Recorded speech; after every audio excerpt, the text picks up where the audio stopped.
Semua orang mengira ia adalah orang saleh, rajin ke masjid, lisannya lembut, pakainya rapi.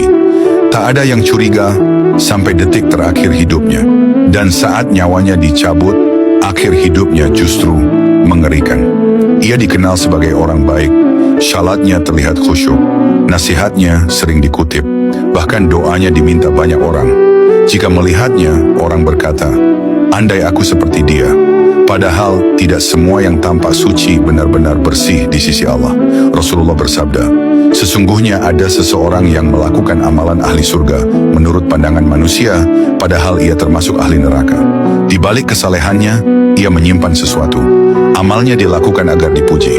Ibadahnya berat jika tak dilihat.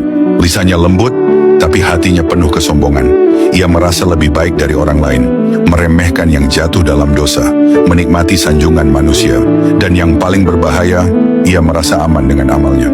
Allah berfirman, maka janganlah kamu menganggap dirimu suci. Dialah yang paling mengetahui siapa yang bertakwa.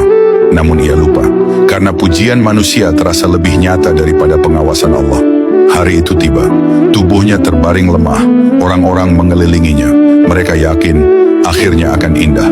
Namun sesuatu terjadi saat diminta mengucapkan La ilaha illallah.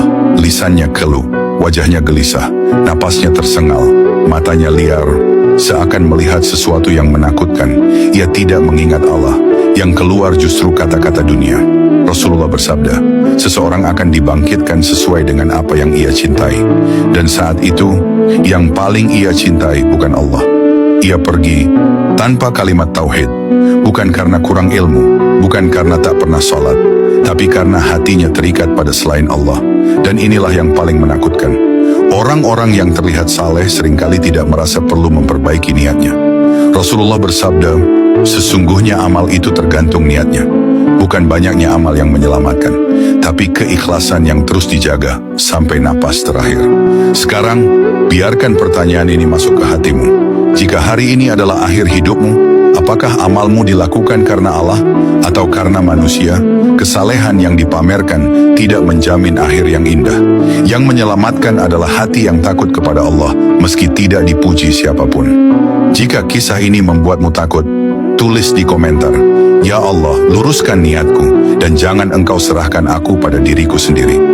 Dan bagikan video ini, mungkin ada satu jiwa yang terlalu percaya pada amalnya, dan Allah ingin menyelamatkannya lewatmu.